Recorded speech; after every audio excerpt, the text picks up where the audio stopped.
दंगल में आप सभी का स्वागत है। मैं हूं आपके साथ गरिमा वाजपेयी। देवभूमि के दंगल में आज बात करेंगे, चेहरे होंगे साफ, उपचुनाव पास।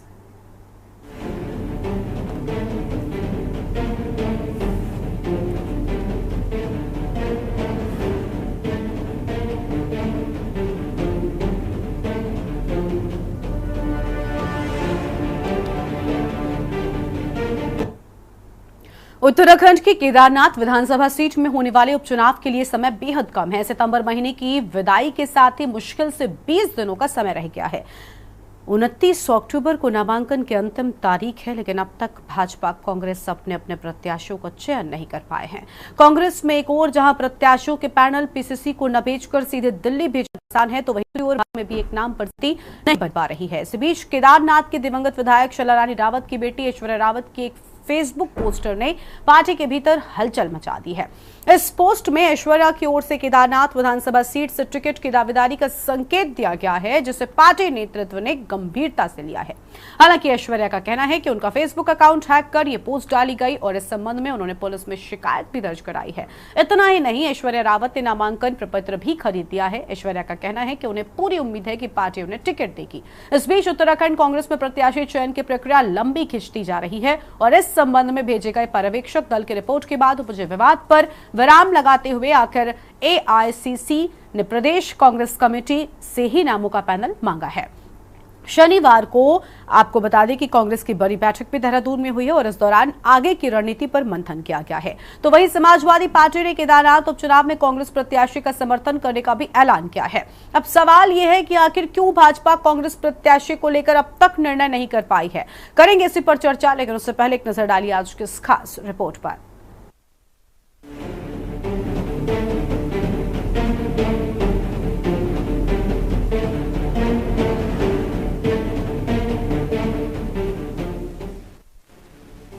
केदारनाथ विधानसभा सीट पर 20 नवंबर को होने वाले मतदान के लिए भाजपा और कांग्रेस में तैयारी तेज है। इस बीच दोनों ही दलों की जिताऊ कैंडिडेट को लेकर मंथन जारी है। इसी कड़ी में कांग्रेस की बड़ी बैठक आज कांग्रेस मुख्यालय में हुई, जहां आगामी रणनीति और जिताऊ प्रत्याशी पर मंथन किया गया। आपको बता दें कि एआईसीसी ने प्रदेश कांग्रेस कमेटी से ही नामों का पैनल मांगा है। माना जा रहा है कि कांग्रेस भाजपा की प्रत्याशी की घोषणा के बाद अपने पत्ते खोल सकती है। साथ ही चौंकाने वाला नाम भी कांग्रेस ला सकती है। वहीं भाजपा का कहना है कि जल्द ही प्रत्याशी का नाम फाइनल करेगी पार्टी और भारी बहुमत से भाजपा जीत दर्ज करेगी।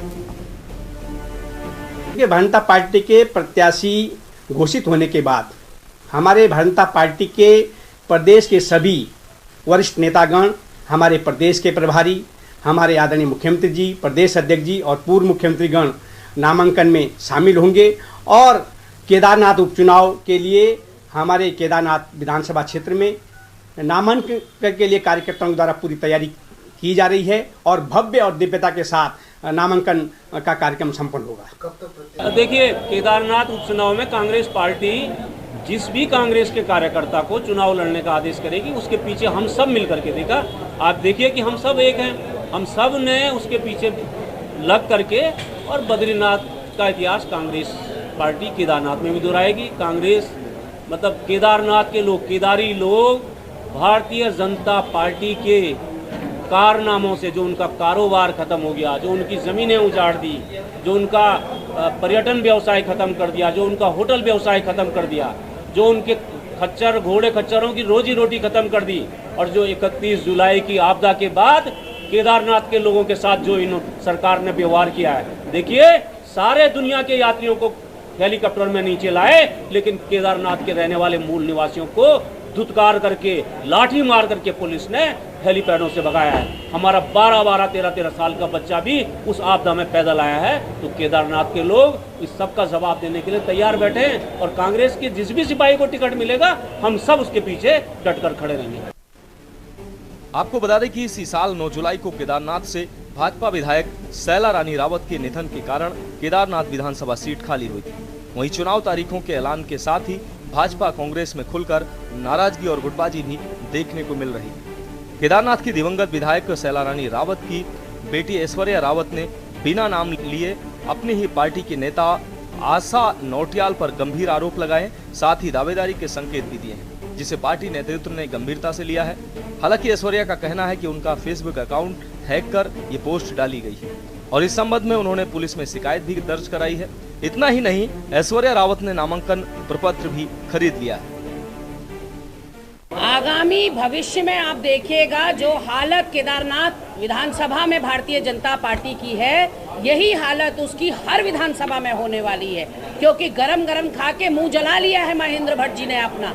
हर चुनाव में जिस तरह से लोकसभा चुनाव में आपने देखा कि घोड़ा गधा खच्चर सब आ जाओ सब हमारे दल में आ जाओ, तो भर भर के दूसरे दलों से आप लोग ले गए। आज टिहरी में जितने प्रत्याशी थे सारे भारतीय जनता पार्टी में बैठे। किशोर उपाध्याय जी वहीं, दिनेश धनेश जी वहीं, धन सिंह नेगी जी वहीं, धनौल्टी के जितने प्रत्याशी थे वो वहीं बैठे। तो हर नरेंद्र नगर में आप देखिए कि जिस दिनेश धनई के बेटे ने प्रेमचंद अग्रवाल पर मोलेस्टेशन का आरोप लगाया, हाईकोर्ट चला गया, वो भी आज भाजपा की गोद में बैठा है, प्रेमचंद अग्रवाल की गोद में बैठा है। तो ये जो सिर्फ उटव्वल आप केदारनाथ विधानसभा में देख रहे हैं, यही सिर्फ उटव्वल आपको आगामी भविष्य में भारतीय जनता पार्टी में हर विधानसभा में देखने को मिलेगी, क्योंकि एक म्यान में दो तलवार कभी नहीं रह सकती। बीजेपी कांग्रेस में कई गुट, जैसे अभी हमें संज्ञान में आया कि शैला रानी रावत की बेटी ने नामांकन पत्र खरीद लिया है और भी 2-3 लोग होंगे, तो आपसी फुटबॉल की वजह से ये लोग अभी प्रत्याशी घोषित नहीं कर पा रहे हैं। और ऐसे ही कांग्रेस में भी है, वहाँ पर भी कई गुट हैं। और हमारे यहाँ अनुशासन है।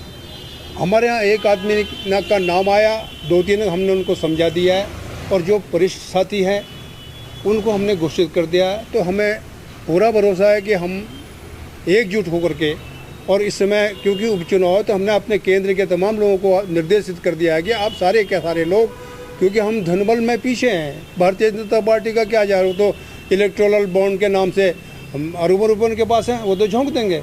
तो हम तो अपने व्यक्तिगत संसाधनों से सारे पदाधिकारियों को निर्देशित कर रहे हैं कि आप जाएँ और नामांकन जिस दिन से भी चुनाव प्रचार होगा सब अपना डेरा डालेंगे और अपने प्रत्याशी को विजयी बनाने के लिए पूरा अपनी शक्ति झोंक देंगे।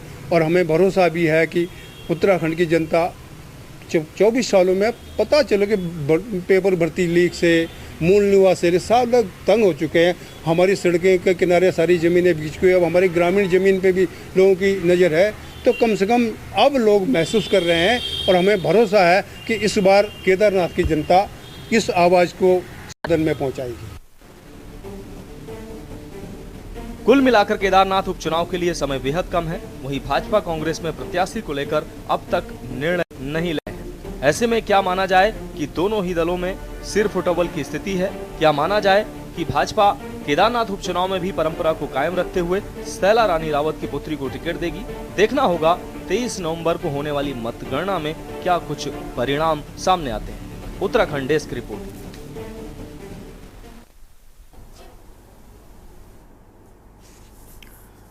देवभूमि के दंगल में आज इसी मुद्दे पर करेंगे विस्तार से बातचीत। खास मेहमानों का पैनल हमारे साथ में जुड़ने लगा है। सबसे पहले इनसे आपका परिचय कराते हैं। हमारे साथ में आशीष नौटियाल साहब हैं, प्रदेश प्रवक्ता हैं कांग्रेस पार्टी की ओर से। हमारे साथ में मीनाक्षी घड़ियाल जी हैं, केंद्रीय प्रवक्ता हैं उत्तराखंड क्रांति दल की ओर से। और कुलदीप राणा जी हमारे साथ में जुड़ चुके हैं, वरिष्ठ पत्रकार हैं। भाजपा अभी थोड़ी ही देर में हमारे साथ में चर्चा का हिस्सा होंगे। बहुत स्वागत आप सभी मेहमानों का हमारे साथ जुड़ने के लिए। शुरुआत कांग्रेस पार्टी के साथ में कर लेते हैं। आशीष नौटियाल जी है, चर्चा नहीं हो पा रही है, एक नाम सुनिश्चित नहीं हो पा रहा है, आपस में मनमुटावल जो है वो देखने को मिल रहा है अलग अलग तरीकों से। कभी करण महारा जी कुछ कह देते हैं, कभी पार्टी में कोई और नाम आगे बढ़ा देता है। कांग्रेस पर पहले ही गुटबाजी के, आपसी कलह के बहुत सारे आरोप भी लगते रहे, जो रह कर वक्त वक्त पर सही साबित होते रहे, जिसका नुकसान कांग्रेस पार्टी उठाती रही है इसके पहले भी। लेकिन बावजूद इसकी स्थितियां सुधर क्यों नहीं रही हैं? अब तक प्रत्याशी के नाम पर कोई फाइनल मोहर नहीं लग पाई है और अभी तक भी यही चीजें निकलकर सामने आ रही हैं कि पहले तो पार्टी के लोगों की चीजें ठीक हो जाएं, फिर प्रत्याशी पर चर्चा की जाए। अनम्यूट कीजिए सर, आशीष जी अनम्यूट कर लीजिए।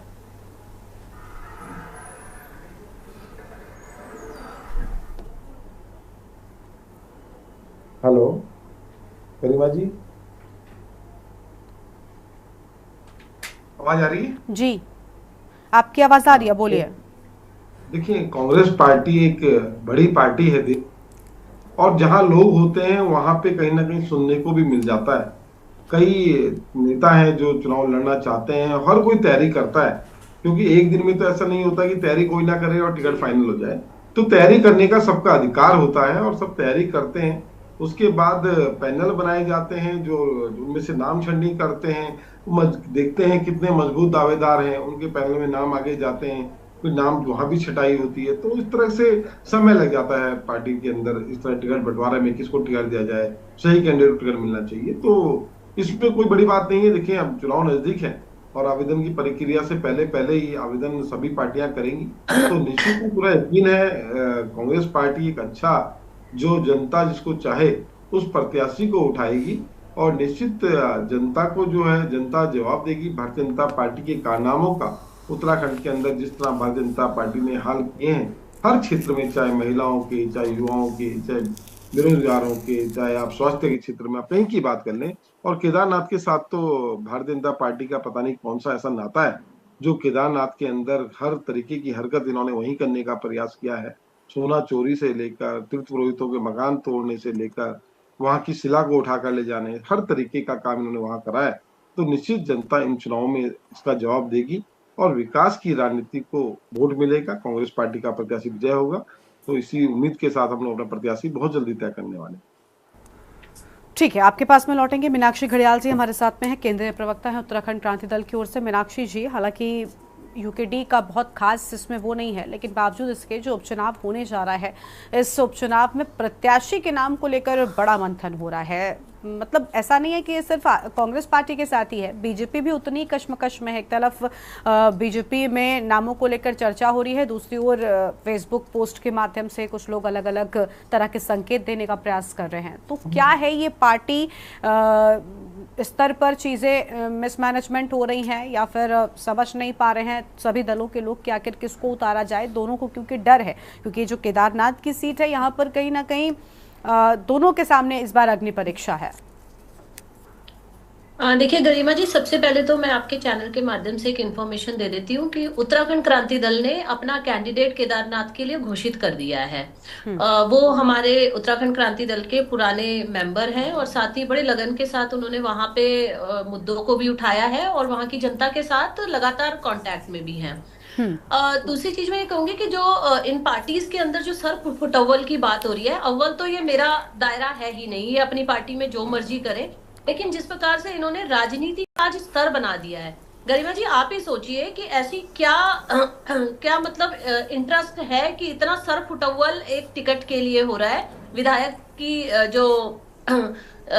की जो पोजीशन है उसके लिए हो रहा है, क्योंकि ये एक सबसे इजी जॉब है और जिसमें आप अपना जो सैलरी है, अपना जो इनकम है वो 4000% तक बढ़ा सकते हैं। तो यही एक कारण है जिसके लिए सर फुटअव्वल हो रहा है कि टिकट हमें चाहिए और हमें चाहिए। दूसरी चीज ये कि कांग्रेस की अगर हम बात करें तो कांग्रेस में जितने भी जीत के जाते हैं उसकी कोई गारंटी नहीं है कि वो कब भाजपा में जाके शामिल हो जाएंगे या भाजपा की हम लोग, क्योंकि राजनीति का स्तर ही इस प्रकार कर दिया गया है कि जीतने के बाद भाजपा न जाने कौन सा लोभ लालच दे या कौन सा डर दिखाए जिसके कारण ये लोग जाके भाजपा में बैठ जाएंगे। तो यही है कि उत्तराखंड के अंदर आज भी देखेंगे कि भाजपा और कांग्रेस दोनों ने ही उस विधानसभा पे राज किया है, लेकिन उसके बाद भी वहां समस्या जस की तस है। कई प्रकार की समस्याएं वहां के जो लोकल है, मूल निवासी हैं, वो झेल रहे हैं। भू कानून हटाने के बाद वहां के लोगों की जो जमीनों में नुकसान हुआ है वो लोग झेल रहे हैं। तो ये सारे मुद्दे जो है इस बार चुनाव में काम करेंगे और मुझे लगता है भाजपा और कांग्रेस दोनों ही पार्टियों को जनता देखना नहीं चाहती है और विकल्प के तौर पे मुझे पूरी उम्मीद है कि उत्तराखंड क्रांति दल का साथ इस बार जनता देगी। ठीक है, हमारे साथ में कुलदीप राणा जी हैं, वरिष्ठ पत्रकार हैं। बहुत स्वागत सर आपका। चलिए, कम से कम उत्तराखंड क्रांति दल, इसमें मुझे बड़ी खुशी हुई जानकर कि कम से कम उत्तराखंड क्रांति दल फैसला लेने में तो आगे निकला, क्योंकि बीजेपी और कांग्रेस की स्थिति तो कुलदीप जी कुछ अलग ही नजर आ रही है। इनके लिए कितना और वक्त होगा? सूत्रों के हवाले से अलग अलग तरह की खबरें आ रही हैं, हम भी अपने दर्शकों के साथ में साझा कर रहे हैं कि इस दिन नामांकन हो सकता है, इस दिन प्रत्याशी का ऐलान हो सकता है या फिर ये प्रत्याशी हो सकते हैं, लेकिन अब तक इतनी देरी क्यों कर दी गई दोनों ही दलों की ओर से?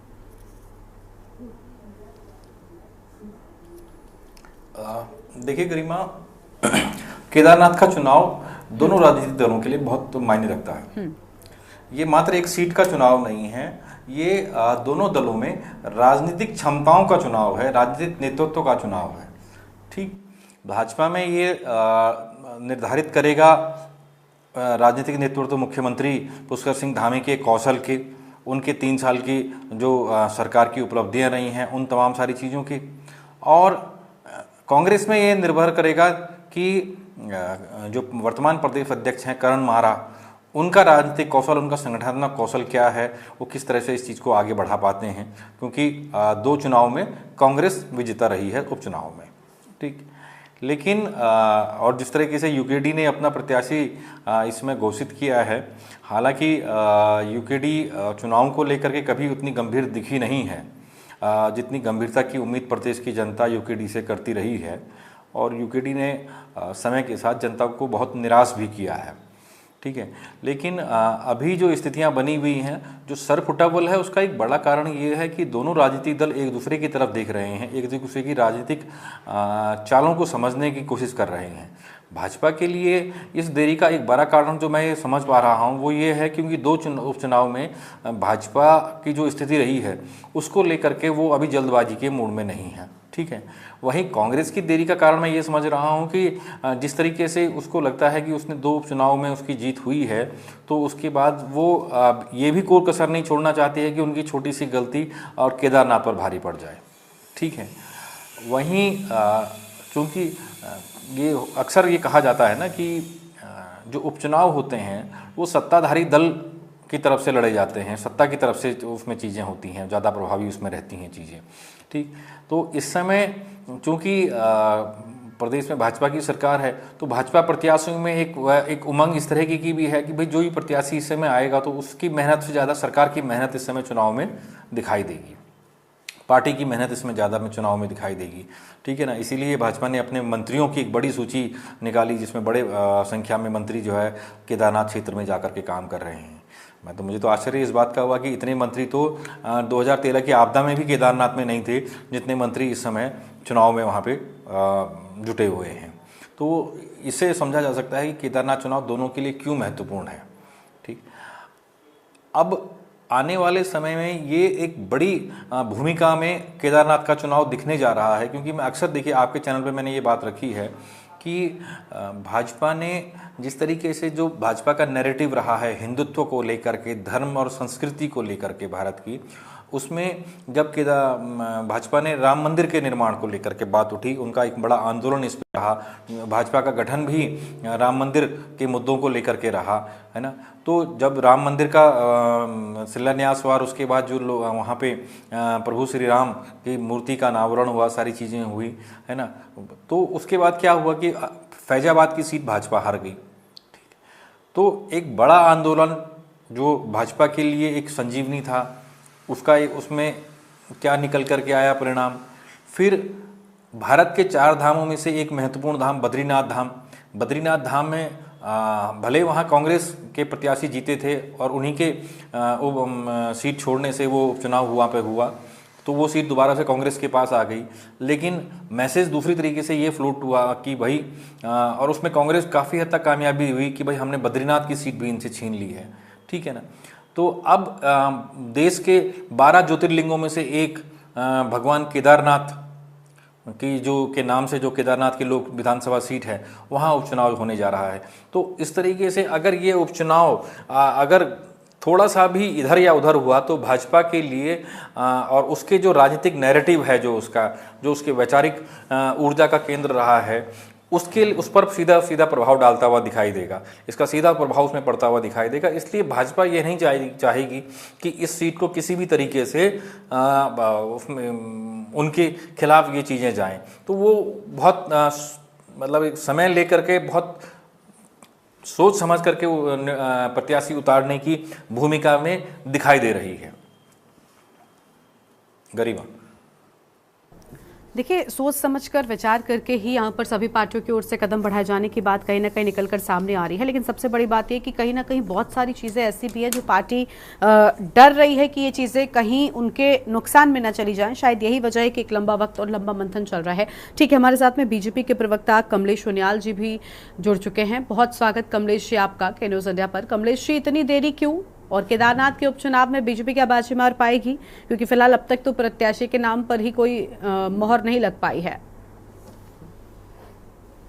देखिए, पूरे भारत के अंदर अगर उपचुनाव की बात करें, कई राज्यों में उपचुनाव हैं, तो उसके मद्देनजर अभी लगातार अनेक अभी उत्तर प्रदेश हो गया और अपना छत्तीसगढ़ हो गया, इस जगह जहाँ उपचुनाव थे वहाँ हमारी सरकार ने या केंद्र जो पार्लियामेंट्री बोर्ड है उसने अपनी अपनी लिस्टें जारी कर दी है। और जहां तक उत्तराखंड के केदारनाथ चुनाव की बात है, तो चुनाव के लिए भी हम लोग जो पार्टी कार्यकर्ता है निरंतर बूथ स्तर पर और केदारनाथ के जितने भी हमारे चाहे माइक्रो लेवल पर कार्य करने की जो स्थिति है, लगातार हमारे पार्टी के कार्यकर्ता, हमारे पदाधिकारी और जिनकी भी ड्यूटी लगाई गई है संगठन पर, वो कार्य कर रहे हैं। संगठन पूरा तैयार है। सरकार के जो अभी डीएम स्तर से अगर देखा जाए तो संगठन भी तैयार है। अब पार्लियामेंट्री बोर्ड पे जो तय होना बाकी है, उसके बाद तुरंत आज या कल या शाम तक भी कोई नाम जारी होगा, क्योंकि दावेदार काफी हैं। और ये अच्छी बात है भारतीय जनता पार्टी के लिए कि जहां लगता है कि जीत की संभावना है, जो जहां पता है कि राष्ट्र हित में ये संगठन या पार्टी कार्य कर रही है, वहां से हर कोई चुनाव लड़ना चाहता है, इसलिए दावेदारों की संख्या बढ़ी है और उनमें से चुनना है एक को, और जो भी होगा उसके बाद सब उसके लिए लगेंगे। सब चुनाव के जो भी टिकट जिसका फाइनल होगा, सारा पार्टी और सारे कार्यकर्ता एक मत एकजुट होकर के उसके लिए कार्य करेंगे और पूर्ण रूप से निश्चित रूप से जीत हमारी। ठीक है, लेकिन इस जीत के लिए सबसे पहले तो प्रत्याशी कौन होगा, क्योंकि आप ही के पार्टी के लिए हम देख रहे हैं अलग अलग लोग जो हैं वो संकेत देने का प्रयास कर रहे हैं। जो स्थिति अब तक कांग्रेस पार्टी के लिए हुआ करती थी वही स्थिति अब बीजेपी में भी नजर आ रही है।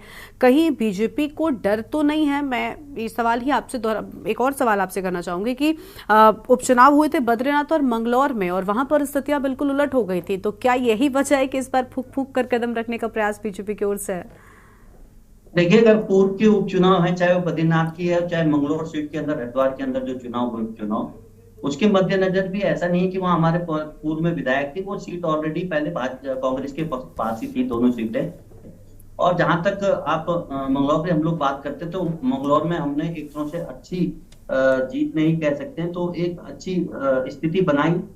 पूर्व की अगर अपेक्षा देखा जाए तो पूर्व में हम तीसरे या चौथे नंबर पर रहते थे। आज हमारा संगठन वहां मजबूत हुआ, कार्यकर्ता लड़े, कार्यकर्ता जुटे, कार्यकर्ताओं ने एक मत होकर के चुनाव में वोटिंग करवाई और सब लोगों ने अपना प्रयास किया। आज करीबन 400-700 वोटों से हम लोग मात्र वहां हारे। निश्चित तौर पे पुनः चुनाव होगा तो हम लोग वहां अच्छे वोटों से जीतेंगे। और जहां तक कि बद्रीनाथ की बात कर रहे हैं कि हमारा कोई भय नहीं है बद्रीनाथ से, एक जनता के अंदर कहीं ना कहीं एक तरह से अगर नाराजगी थी, जिसके मद्देनजर उन लोगों को कहा कि भाई ये जो पुनः चुनाव थोपे गए उस व्यक्ति को हम पुनः जीतने के लिए उसकी तरफ रुझान नहीं था, तो हमने उसका आकलन किया, उसकी पुनरावृत्ति ना हो। हमारे संगठन ने पूर्ण रूप से इस तरह की वो योजना बनाई। लेकिन अगर केदारनाथ और बद्रीनाथ के चुनाव को मिला करके भारतीय जनता पार्टी या हमारे पदाधिकारियों के मन में किसी प्रकार का कोई भी डर या शुबा नहीं है, हम पूर्ण रूप से तैयार हैं। और आप देखना पूरे भारत का ऐतिहासिक चुनाव केदारनाथ और हम बहुत अच्छे मतों से जीत के आएंगे। ठीक है, आपके पास में लौटेंगे। आशीष जी, कांग्रेस पार्टी के सामने स्थिति कहीं ज्यादा परेशान कर देने वाली तो नहीं है? आप एक तरफ कॉन्फिडेंस भी था कि बद्रीनाथ और मंगलौर में अच्छा प्रदर्शन किया, लेकिन दूसरी ओर अब जो स्थितियां निकलकर सामने आ रही हैं कांग्रेस पार्टी से और खुलकर सामने आ रही हैं, करण महाराज जी ने कहा जो बातें, या फिर गणेश गोदयाल की ओर से जो बातें सामने आई, जो लिस्ट बेची गई थी, ये सब क्या था? पार्टी में मिसमैनेजमेंट हुआ, और अगर मिसमैनेजमेंट था तो बाहर कैसे आया? क्योंकि पहले भी मैंने कहा, मेरा पहला सवाल ही आपसे ये था ना कि यही सब नुकसान आपने बहुत उठाया है। देखिए गरिमा जी, पहले तो मैं मंगलौर के बारे में बताना चाहूंगा। जिस प्रकार से ऊंचा कर रहे हैं भारतीय जनता पार्टी के प्रवक्ता कि मंगलौर हम लोग जीते, तो मंगलौर किन हालातों में जीते वो सबने देखा। किस तरह से इन लोगों ने चुनाव जीते। बाहर का प्रत्याशी यहाँ आकर चुनाव जीत जाता है, पता है कैसे जीत सकता है? वो अपने साथ गुंडों को लेकर आते हैं। मंगलौर के अंदर इस तरह से चुनाव हुआ जैसे कभी फिल्मी स्टाइल में हम लोग देखते हैं कि जो है बूथ कैप्चर कर दिए गए, उस टाइप का काम मंगलौर के अंदर किया गया है। मंगलौर के अंदर गोलियां चलाई गई हैं, वहां पत्थर चलाए गए हैं चुनाव वाले दिन, और उसके बाद जब हम लोगों ने वहां जाने का प्रयास किया तो हमें रोक दिया जैसे कि हम गुंडे होंगे, और अपने गुंडों को वहां तैनात रखा। हरियाणा से दुनिया भर की गाड़ियां वहां खड़ी थी, दुनिया भर के लोग इनके एजेंट वहां पर खड़े थे, और किस तरह से इन्होंने हाल किया वो जग जाहिर है, सबने देखा। मंगलौर ये जीते नहीं है। मंगलौर के अंदर इन्होंने जो हाल किया उत्तराखंड के लिए शर्मसार करने वाली बात है कि उत्तराखंड जैसी जगह में इस तरह का माहौल पैदा करा भारतीय जनता पार्टी वालों ने। दूसरा, जहां तक आपने अभी हमारे बारे में पूछा कि प्रत्याशी के नाम का वहां क्यों भेजा, तो देखिए वहां ही भेजना था, इनको तो भेजना नहीं था कि हम भाजपा को भेजें। लिस्ट वहीं जाती है और वहीं से ही नाम फाइनल होते हैं। तो लिस्ट वहां गई, सबने बैठकर उस पर चर्चा करी और उस पर जो भी निर्णय आएगा परसों प्रत्याशी सबके सामने होगा। प्रत्याशी का चयन तो कांग्रेस को ही करना है और कांग्रेस की नेतृत्व करना है, तो इसको लेके कोई असमंजस की स्थिति नहीं है कि ऐसा क्यों हुआ। तो ठीक है, गोदियाल जी भी हमारे एक बड़े नेता हैं, पूर्व अध्यक्ष रहे हैं, और उन्होंने अगर कोई लिस्ट ऊपर भेजी है तो मुझे नहीं लगता कोई बहुत बड़ा इसमें विवाद वाली बात है। उनको लगा मुझे वहां भेजनी चाहिए, उन्होंने मुझे नियुक्त किया है, उन्होंने भेजी, तो कोई विवाद का कारण नहीं है। दोनों हमारे बड़े नेता हैं और ये तो अपनी आपसी घर की बातें हैं। आज हमने यहाँ भेजा वहां भेजा, तो भारतीय जनता पार्टी क्या सोचती है, लिस्ट बना के उनको भेज दें क्या? तो इन लोगों का कहने से कोई फर्क नहीं पड़ता है। दूसरा, इस समय केदारनाथ के अंदर देखो, जनता को भारतीय जनता पार्टी के कई कुकर्मों का जवाब देना है। भारतीय जनता पार्टी गणेश जोशी के ऊपर जिस प्रकार इनके कृषि मंत्री गणेश जोशी के ऊपर आय से अधिक संपत्ति का आरोप है और विजिलेंस उसकी जांच कर रही है, और उसके बाद ये लोग जो है परमिशन नहीं दे रहे हैं, ये लोग परमिशन देने को तैयार नहीं है कि उन पर जांच की जा सके।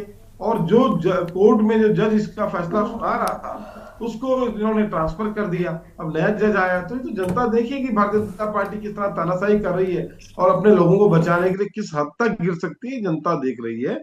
तो गणेश जोशी जी का मामला है, मेयर गामा जी का मामला है, मेयर गामा पे जिसने आय से अधिक संपत्ति का आरोप लगाया उसको ये लोग जो है जिला बदल कर देते हैं, तो ये मामला भी सबके सामने है। आज भारतीय जनता पार्टी किस तरह से राज्य के अंदर नफरत की राजनीति को फैला रही है, उसका उदाहरण आप देखें। पहाड़ों तक में, हमारे पहाड़ जैसी शांत जगह में भी लड़ाई झगड़े दंगे होकर आने इन लोगों ने शुरू कर दिए हैं। तो इनकी राजनीति सबने देखी है और सब समझ रहे हैं कि ये लोग किस तरह काम कर रहे हैं, और जनता इसका जवाब देगी। मूल निवास भू कानून को लेकर आप देखें कितने आंदोलन हो रहे हैं। उत्तराखंड का जो आदमी है वो आंदोलन कर रहा है मूल निवास और भू कानून को लेकर, पर सरकार के कान में जू नहीं लग रही है। यूसीसी की बात करते हैं, जबकि यूसीसी पे एक भी आंदोलन नहीं हुआ, किसी ने नहीं बोला हमें यूसीसी चाहिए, पर जनता का ध्यान भटकाने के लिए इधर उधर की बातें करते हैं। पर जो जनता मांग रही है वो नहीं देते। जनता के पास इस समय पूरा मौका है भारतीय जनता पार्टी को मुंह तोड़ जवाब देने का। उन्हें भारतीय जनता पार्टी को सबक सिखाना है और सिखाएंगे। है और देखिए इस पर विस्तार से चर्चा करेंगे कि आखिर इतनी देरी क्यों, और प्रत्याशियों के नामों का जो फाइनल मोहर है वो आखिर कब तक लगेगी, कौन प्रत्याशी होगा, किस तरीके की स्थितियां होंगी, इस पर विस्तार से करेंगे चर्चा। एक छोटे से ब्रेक के लिए आप रुकते हैं।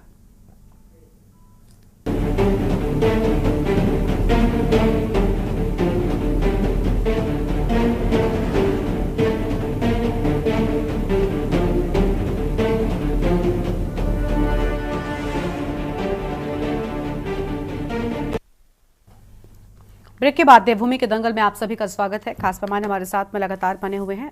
प्रत्याशियों के नामों को लेकर हम चर्चा कर रहे हैं।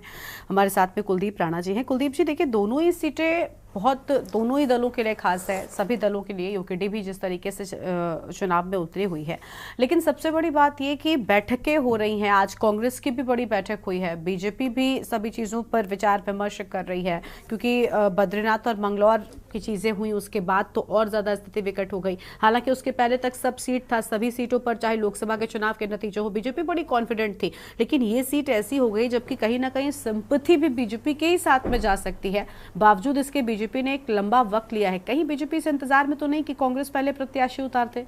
क्या वजह है कि इतनी देरी कर रहे हैं?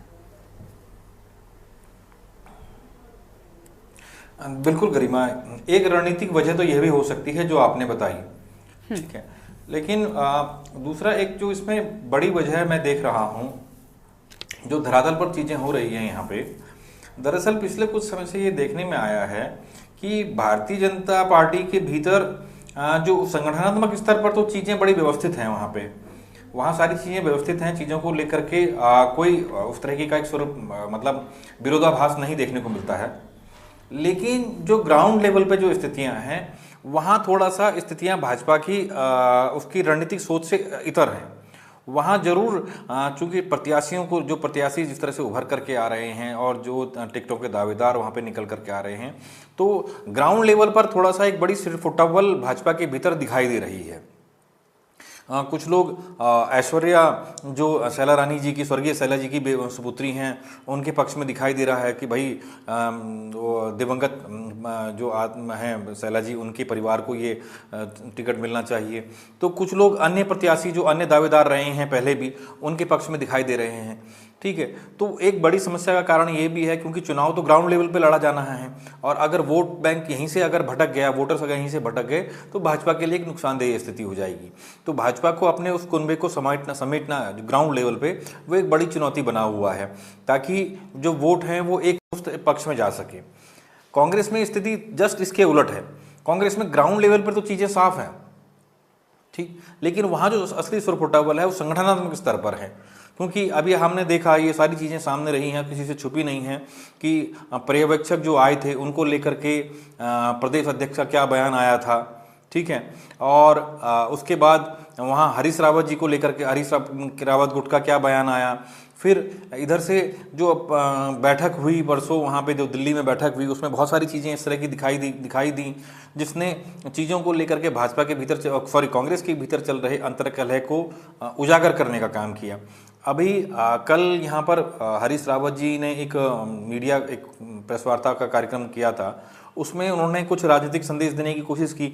आज दिन में यहाँ पर एक प्रेस कॉन्फ्रेंस हुई कांग्रेस की, उसमें भी वो चीज़ें थोड़ा सा अंतर देखने को मिला।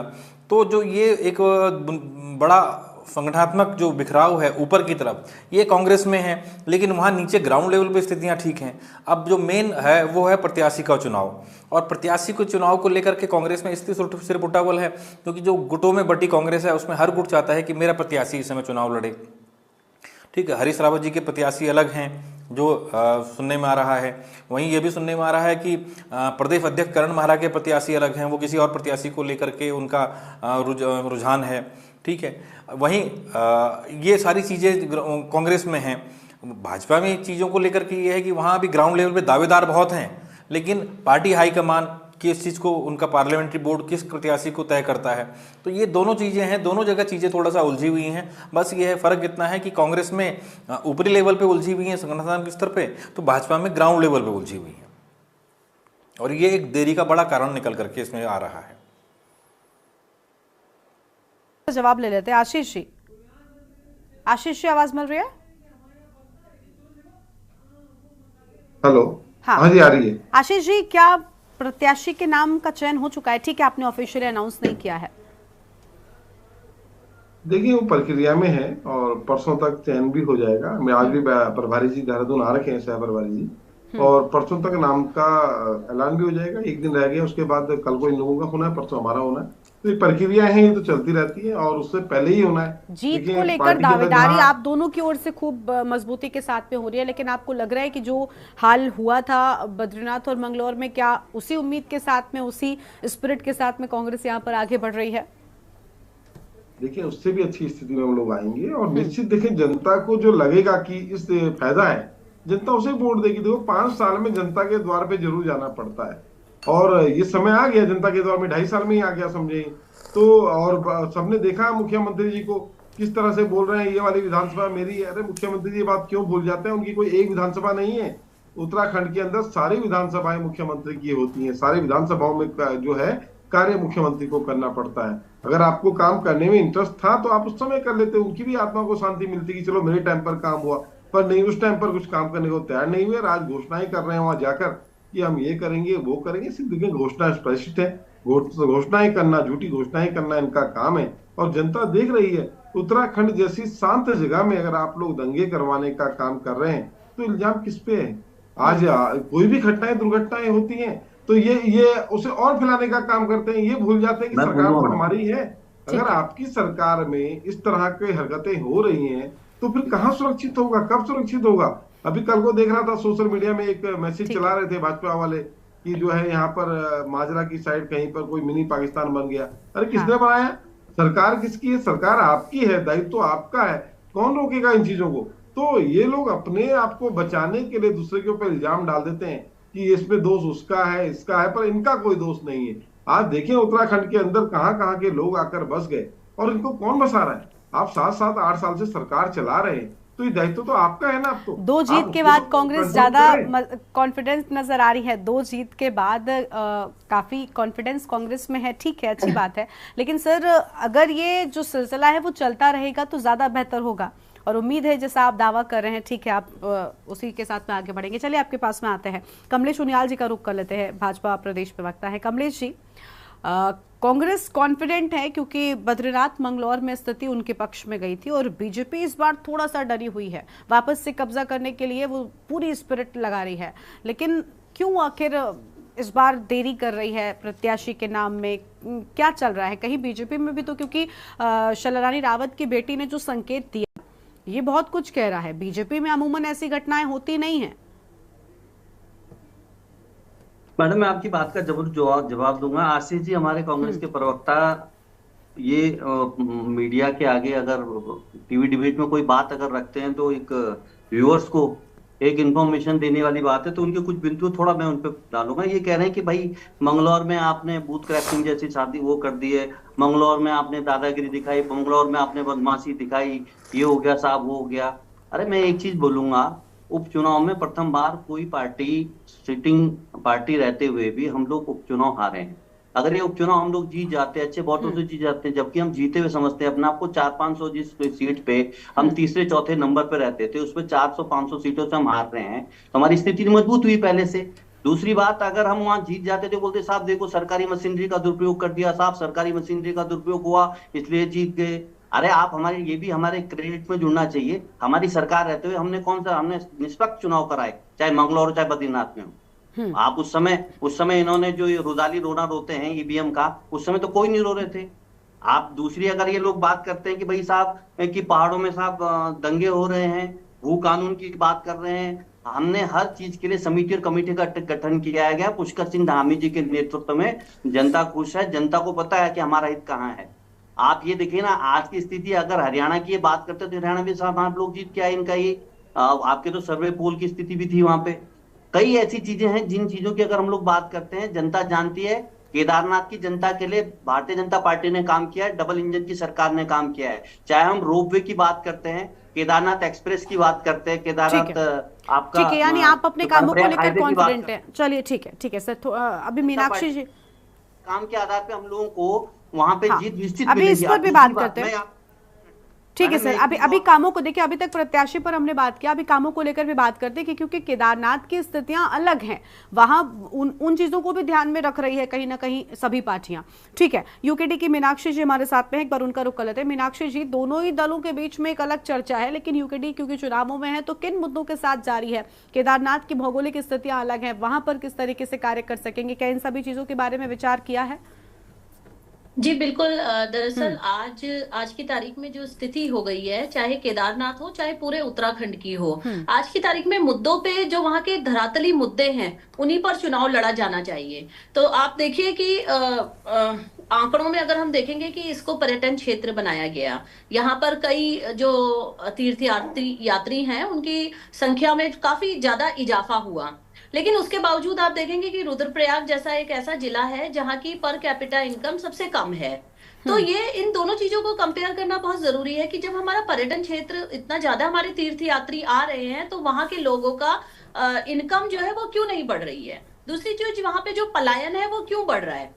तो वहां पे देखिए, इसीलिए हम जो दो खास मुद्दे हैं, भू कानून और मूल निवास, ये पहाड़ी जिलों के लिए तो इतने आवश्यक हैं कि इनको लेके जनता को इस बार वोट करना ही पड़ेगा, क्योंकि वो सारी समस्याएं वो झेल रहे हैं, जो भू कानून ना होने की वजह से और मूल निवास 1950 ना होने की वजह से जो वहां रोजगार उन लोगों को नहीं मिल पा रहा है, शिक्षा की जो वहां कमी हो रही है, ये सारी समस्याएं जो है वो इन दो मुद्दों से सॉल्व होंगी। लेकिन हम देख रहे हैं लगातार भाजपा सरकार जो है वो वहां के मूल निवासियों के बारे में कुछ नहीं सोच रही है। हम लगातार वो आंकड़े तो जरूर पेश करते हैं कि इस बार घोड़ा यात्रियों ने इतने कमाए, वहां पे इतने ज्यादा जो है वो रिजॉर्ट्स खुले हैं, लेकिन कहीं ना कहीं अगर उनको चेक किया जाए तो पता लगेगा कि वो रिजॉर्ट्स जो हैं, जिस प्रकार से 2018 में खुली छूट दे दी गई थी वहां पे भूमि खरीदने की, तो वहां का जो लोकल निवासी है वो अपने लिए एक खोखा बनाने तक के लिए वहां पे जगह नहीं खरीद पा रहा है, क्योंकि वहां पे पहाड़ के पहाड़ बिक चुके हैं। तो ये सारी समस्याएं जो है वो जनता झेल रही है, और पिछले 24 वर्षों में हमने देखा है, चाहे भाजपा हो चाहे कांग्रेस हो, मुद्दों पे कभी बात नहीं हुई है। अगर मुद्दों पे बात होती, मुद्दों पे काम होता, तो मुझे लगता है कि आज भाजपा कांग्रेस को भी अपना प्रत्याशी चुनने में इतनी मशक्कत ना करनी पड़ती, क्योंकि बात मुद्दों पे होती, काम पे होती। लेकिन आप देख लीजिए कि काम पे कुछ हुआ नहीं है, तो समस्या यहीं पे है। ठीक है, कुलदीप जी के पास में जाएंगे। कुलदीप जी, केदारनाथ की अभी स्थितियों के बारे में बात कर लेते हैं। क्या सब कुछ पार्टियों के बीच में ही है, वाकई में वहाँ की चीज़ों को भी, वहाँ के लोगों को, वहाँ के व्यापारियों को, क्योंकि पर्यटन बहुत ज़्यादा है और देवभूमि है, इस लिहाज से बहुत सारे लोग जाते हैं, तो क्या इन सारी चीज़ों को भी ध्यान में रखा जा रहा है? किसके पक्ष में जा रही है? जनता का क्या मूड है?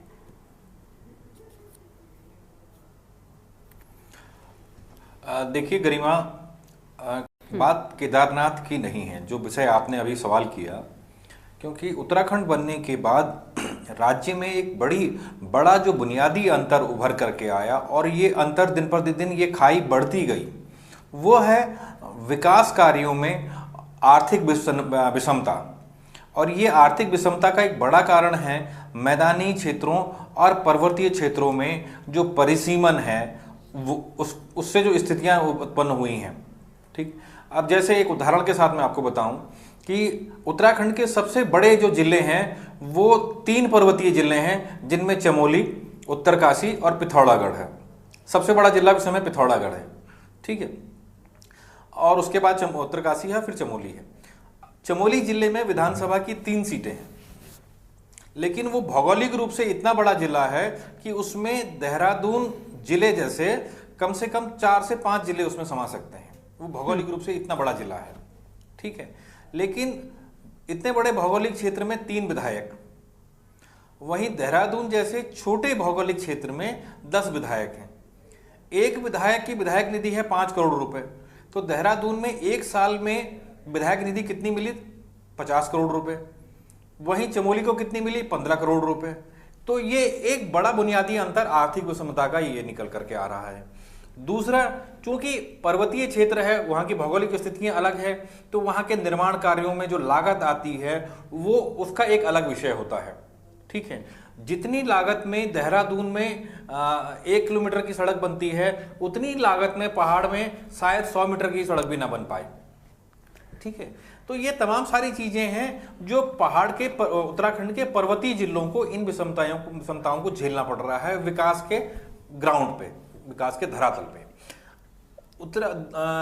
केदारनाथ सीट भी उत्तराखंड के उन्हीं पर्वतीय जिलों में से एक रुद्रप्रयाग जिले की सीट है, ठीक है। ये राज्य बनने से पहले उत्तर प्रदेश में ये एक नया जिला बन करके उभरा और ये चमोली से अलग हुआ और रुद्रप्रयाग जिला बना, ठीक है। आज भी रुद्रप्रयाग जिले में कई विभाग जो हैं वो अपनी सरकारी भवन में नहीं है, ठीक।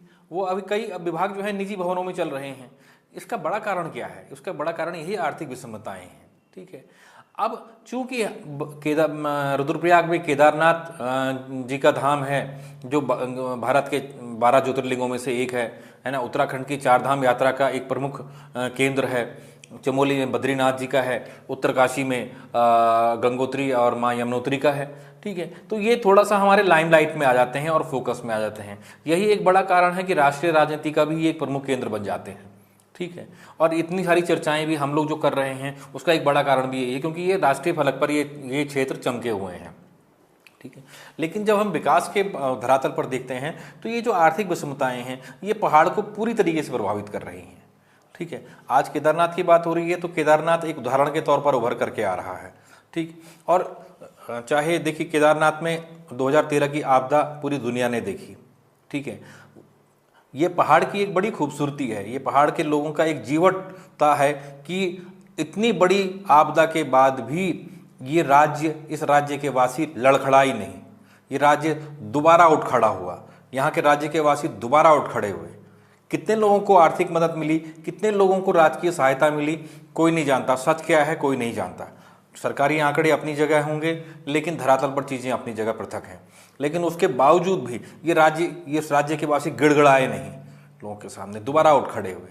लेकिन समस्या क्या आती है कि अब जो चीज़ें प्रभावित कर रही हैं वो राज्य की बुनियादी स्थितियां हैं जिनको प्रभावित किया जा रहा है। और जो लड़ाई है राज्यवासियों की, उत्तराखंड के पहाड़ के वासियों की, वो यही है कि हमारी जो बुनियादी व्यवस्थाएं हैं, जिसमें मूल निवास का एक व्यवस्था है, भू कानून को लेकर के एक बात हो रही है। अब यहाँ बड़ी समस्या क्या है कि देखिए, भाजपा में जो लोग हैं या कांग्रेस में जो लोग हैं, ये भी उत्तराखंड के ही वासी हैं, ये भी उत्तराखंड के मूल निवासी हैं, ठीक है। लेकिन सबसे बड़ी चीज़ क्या है कि हमारा दृष्टिकोण क्या है। एक तरफ तो हम कह रहे हैं कि बाहर का आदमी उत्तराखंड में ज़मीन ना खरीदे, लेकिन हम ये बात नहीं करते हैं कि उत्तराखंड का व्यक्ति किसी बाहर के व्यक्ति को ज़मीन ना बेचे। इन चीज़ों पर बात नहीं हो पाती है, ठीक है। दूसरा, इस राज्य में जो एक बड़ी विडंबना ये भी निकल करके आई है कि अगले महीने हम 25 साल पूरे करने जा रहे हैं, उत्तराखंड के 25 साल पूरे हो जाएंगे राज्य बनने में, ठीक है। इन 25 सालों में ये 5वीं विधानसभा है, 5 सरकारें आई और गई, हमने एक दर्जन से ज़्यादा मुख्यमंत्री इस राज्य को मिल गए, ठीक है ना। सैकड़ों हमने विधायक और पूर्व विधायक और मंत्रियों की फौज खड़ी कर दी, ठीक है। लेकिन उसके बावजूद भी हम राज्य में युवाओं को स्वरोजगार के लिए प्रेरित नहीं कर सके। आज भी राज्य में एक बड़ी लड़ाई रोजगार की चली आ रही है। यही वो लड़ाई है जिसको लेकर के 1992 का उत्तराखंड आंदोलन हुआ कि रोजगार का विषय क्या रहेगा, ठीक है। हम लोग उस समय कॉलेजों में थे, हम लोगों ने उस आंदोलन में पार्टिसिपेट किया। हम उस पीढ़ी के लोग हैं जिन्होंने ये सारी चीज़ें देखी हैं। तो केदारनाथ आज इन तमाम मुद्दों का एक तरीके से सिंबल बन गया है, केदारनाथ का उपचुनाव, ठीक है। और इस चुनाव के, क्योंकि केदारनाथ का एक इंटरनेशनल टीआरपी है, उसकी एक अंतर्राष्ट्रीय पहचान है, राष्ट्रीय पहचान है, तो केदारनाथ के माध्यम से वो तमाम मुद्दे उभर करके आ रहे हैं, ठीक। ये मुद्दे मात्र केदारनाथ के नहीं हैं, ये उत्तराखंड के उन तमाम पर्वतीय जिलों के हैं, चाहे वो गढ़वाल मंडल के हों या कुमाऊं मंडल के हों, ठीक है। तो यही चीज़ निकल करके आ रही है कि राजनीतिक नेतृत्व अगर केदारनाथ की सीट पर इतना गंभीर है तो उसका बड़ा कारण भी यही है, क्योंकि जो इमेज यहाँ से बन करके जाएगी वो कहीं ना कहीं पूरे प्रदेश की इमेज को प्रभावित करेगी। के पास में लौटेंगे, भाजपा प्रदेश प्रवक्ता कमलेश उनियाल जी के पास वापस से चलते हैं। कमलेश जी, तैयारी पूरी है, लेकिन क्या कांग्रेस से किसी प्रकार का कोई डर लग रहा है इस बार? क्योंकि इसके पहले तक नहीं हम ये सवाल पूछते थे बीजेपी से, लेकिन इस बार पूछना पड़ रहा है। देखिए, मैं एक चीज कहूंगा कि अभी हमारे कुलदीप जी बड़ी पॉजिटिव और अच्छी बात रखी है, और एक विषय आया था उस पर भी चर्चा होनी चाहिए, और ये सभी के लिए, चाहे भाजपा, कांग्रेस, यूकेडी या अन्य क्षेत्र दल की क्षेत्रफल की स्थिति जो अगर तराई से अगर पहाड़ की तुलना करते हैं तो कहीं ना कहीं विषम है। और ये कहना भी उनका सही है कि भाई अगर विधानसभाएं, वहां क्षेत्रफल ज्यादा है, विधानसभाएं कम, उस हिसाब से जो विकास कार्यों में की गति है उस हिसाब से नहीं हो पा रही है। तो एक ये भी चिंता का विषय है, और कहीं ना कहीं चाहे हमारी सरकार हो या किसी अन्य की सरकार हो या सुझाव वाली बात हो, तो कहीं ना कहीं सरकार को हमारे व्यक्तिगत संज्ञान में तो हम इसको रखना चाहिए। दूसरी बात, जहां तक आपका ये कहना है कि हमारे क्या डर रहा, हमें भय किस चीज का? हम भय की स्थिति तो तब हो, हम 2017 का चुनाव जीते हैं, 14 जीत के आ रहे हैं, 2019 जीत के आ रहे हैं, 2022 का चुनाव जीत के आ रहे हैं, और जहां पे भी उपचुनाव है वहां हमारी स्थिति आपको पता है पहले क्या थी और अभी भी बराबर है। हम कहीं लॉस में नहीं है, बल्कि हमने ग्रोथ करी है। ग्रोथ कहाँ की? हमने मंगलौर वाली सीट पे की। लेकिन आपको केदारनाथ की स्थिति बताऊं, केदारनाथ 2013 की आपदा के बाद, उस समय जब आपको पता है, जब नरेंद्र भाई मोदी अपने गुजरात के मुख्यमंत्री थे, उस समय भी उनका कहीं ना कहीं एक सोचा है कि केदारनाथ के बारे में इसको भव्य और दिव्य बनाने के लिए उन्होंने उस दिशा में कार्य किए। आज आप ये देखिए, चाहे आपदा के दौरान अगर कहीं कोई दुर्घटना दूसरी स्थिति अगर देखी जाए कि अगर रोपवे की हम लोग बात करें केदारनाथ जाने के लिए, इको फ्रेंडली रोपवे की, ताकि किसी तरह की आवाज आ रही है, मैं डिस्टर्ब हो रहा है जी, प्लीज म्यूट कर लीजिए बाकी के लोग। तो ये कुछ चीजें हैं जिनको देख करके हम कार्य कर रहे हैं।